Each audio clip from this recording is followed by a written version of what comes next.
Number 4. Charge controllers. The flow of power between the array, battery and loads is controlled by charge controllers. Battery में जो power जाता है PV module से और जो load चलता है उस पर वो कंट्रोल किया जाता है चार्ज कंट्रोलर्स के ज़रिए। बेटर क्वालिटी चार्ज कंट्रोलर्स, अच्छी क्वालिटी के charge controllers enable for adjustable regulating voltages, ये वोल्टेजेस को रेगुलेट करने के काम आते हैं। Multiple stage charge control, 3 step charge control होता है, 4 स्टेप चार्ज कंट्रोल होता है। Temperature adjustment and equalisation charges for flooded batteries, temperature की एडजस्टमेंट करता है बैटरी के और इक्वलाइज करता है, मतलब कि वोल्टेजेस को फिक्स्ड कर देता है, एम्पेरेज रिड्यूस करता जाता है जब बैटरी फुल चार्ज हो जाती है। The main purpose of a charge controller is to protect batteries from damage from excessive overcharging or discharging. Charge controller protect करता है बैटरी को कि 9 वोल्ट से नीचे ना जाए बैटरी, 10 वोल्ट से नीचे ना जाए बैटरी, डिस्चार्ज ज़्यादा ना हो जाए, या फिर 12 वोल्ट की जो बैटरी है वो 14.5 वोल्ट से या 14.7 वोल्ट से ऊपर ना जाए, तो उसको ये कंट्रोल करने में काम आता है। Charge controllers. How many different kinds of charge controllers exist? Charge controllers are classified into 4 categories. 4 categories में classify होते हैं charge controllers based on the method used to regulate the charge from solar modules to batteries. Solar module से जो current charge जाता है उसको ये control करते हैं, रेगुलेट करते हैं वोल्टेजेस को और एम्पेरेज को भी। Shunt regulator. Number 2, series regulator. Number 3, PWM charge controller. Number 4, MPPT charge controller. अब ये वाला जो है ये MPPT charge controller है और ये PWM charge controller है। Shunt controller. A shunt regulator, sometimes known as a shunt voltage regulator, is a kind of voltage regulator. ये एक तरह का voltage regulator है in which ये छोटे सर्किट्स में यूज़ होता है तकरीबन, in which the regulating element shunt current to ground. It works by keeping a constant voltage. ये constant voltage पे लॉक करता है।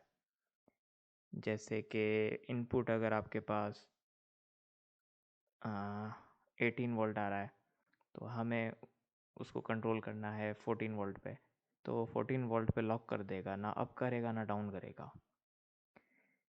A constant voltage between its terminals and absorbing extra current, ये extra current को absorb करता है और voltage इसको कांस्टेंट रखता है लोड्स के ऊपर, to keep the voltage across the load constant. Series regulator. Series regulator क्या होता है?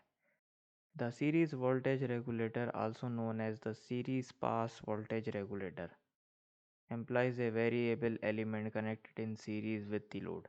ये लोड के साथ जो है सीरीज में कनेक्ट किया जाता है। The voltage dropped across the series, किसी भी सीरीज सर्किट के अंदर वोल्टेज ड्रॉप होता है तो ये उसको कंट्रोल करता है और उसको एडजस्ट कर देता है। Element may be adjusted by adjusting its resistance, ensuring that the voltage across the load stays constant. किसी भी छोटे सर्किट्स के अंदर सीरीज रेगुलेटर लगाया जाता है ताकि उसका वोल्टेज जहाँ पे करंट पास होने में ड्रॉप हो गया है वो वहीं पर ही कांस्टेंट हो जाए और ज़्यादा डिक्रीज़ ना हो या इंक्रीज़ ना हो, जिसकी वजह से सर्किट्स डैमेज ना हो। PWM charge controller. Pulse width modulation, PWM charge controller governs the battery's energy flow by progressively reducing current.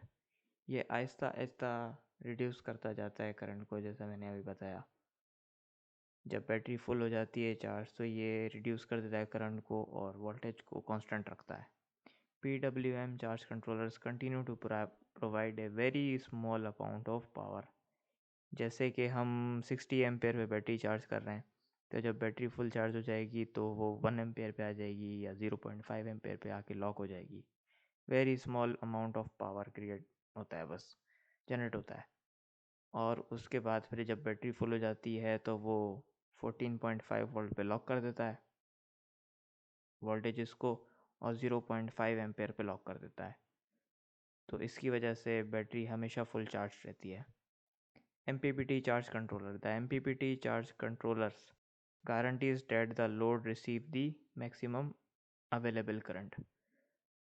अब जो भी हमारे पास MPPT चार्ज कंट्रोलर होता है वो गारंटी देता है कि जो PV मॉड्यूल से हमारे पास जो पावर आ रहा है वो ही मैक्सिमम अवेलेबल करंट जो आ रहा है वो ही यूज़ होगा, उसमें लॉसेस नहीं होंगे।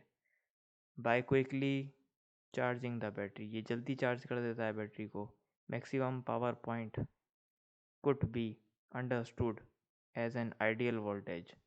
ये एक आइडियल वोल्टेज पे पावर पॉइंट करता है at which maximum power is given to the loads, और लोड्स को भी मैक्सिमम पावर देता है जो भी पीवी मॉड्यूल से हमें मिलता है, with the least amount of loss. इसमें बहुत ही ज़्यादा कम गुंजाइश में लॉस होते हैं, ज़्यादा नहीं होते जैसे कि PWM और सारे रेगुलेटर्स वगैरह में होते हैं। MPPT का मतलब है maximum power point tracking. PWM versus MPPT charge controller.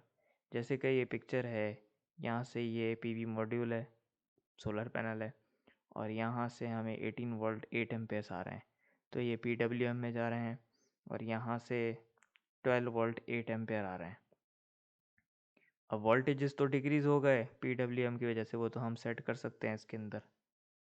इसमें मीटर होता है, उसमें हम अपनी सेटिंग करके रख सकते हैं कि हमें कितना वोल्टेज ड्रॉप करना है, बैटरी को कितना रिक्वायर्ड है, 14 रिक्वायर्ड है, 13 रिक्वायर्ड है, एक्सेट्रा।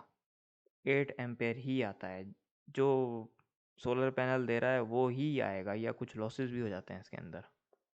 जैसे कि ये एम्प्स जनरेट कर रहा है तो यहाँ पे सिर्फ 100 वॉट जनरेट हो रहा है। पैनल अगर 180 वॉट का है तो तब भी लॉसेस हो जाते हैं, तब भी 100 वॉट जनरेट होता है, मुश्किल से 90 वॉट 100 वॉट। और ये अगर 32 वोल्ट का है पैनल तो 32 वोल्ट 7.8 एम्पेयर। अब यहाँ से 7.8 एम्पेयर आ रहे हैं तो ये MPPT चार्ज कंट्रोलर में जाएंगे, और यहाँ से जो आउटपुट आएगा हमारे पास वो 20.8 एम्पेयर होगा, जो कि ये वोल्टेज कम हो गए हमारे पास। वोल्टेज हमारे पास यहाँ भी कम हो रहे थे PWM में, लेकिन यहाँ पे लॉसेस हो रहे थे। वोल्टेज तो कम हो रहे थे पर एम्पेयर इंक्रीज़ नहीं हो रहा था। यहाँ पे वोल्टेज डिक्रीज़ हो रहे हैं पर एम्पेयर इंक्रीज़ हो रहा है। बैटरी तेज़ चार्ज होगी, अगर हम बैटरी को ज़्यादा वोल्ट देंगे तो बैटरी ख़राब हो जाएगी। एम्पेयरेज ज़्यादा दे सकते हैं हम बैटरी को, वोल्ट ज़्यादा नहीं दे सकते। तो MPPT चार्ज कंट्रोलर इस वक्त फ्यूचर में भी यही बेस्ट रहेगा, और अब तो काफ़ी सारे मल्टी MPPT चार्ज कंट्रोलर्स आ गए हैं जिसके अंदर डुअल टाइप के सोलर पैनल्स लगाए जा सकते हैं। अब ये 7.8 एम्पेयर आ रहा है और यहाँ पे हमें आउटपुट मिल रहा है 250 वॉट। अगर ये 250 वॉट का ही पैनल है तो यहाँ पे 250 ही वॉट आएगा, और यहाँ पे अगर ये 180 वॉट का पैनल है PWM से तो ये फिर 90 या 100 आएगा वॉट मुश्किल से। अल्लाह हाफिज़। आज का लेक्चर ख़त्म हो गया। ऐसे इलेक्ट्रिक लेक्चर 4 एंड्स।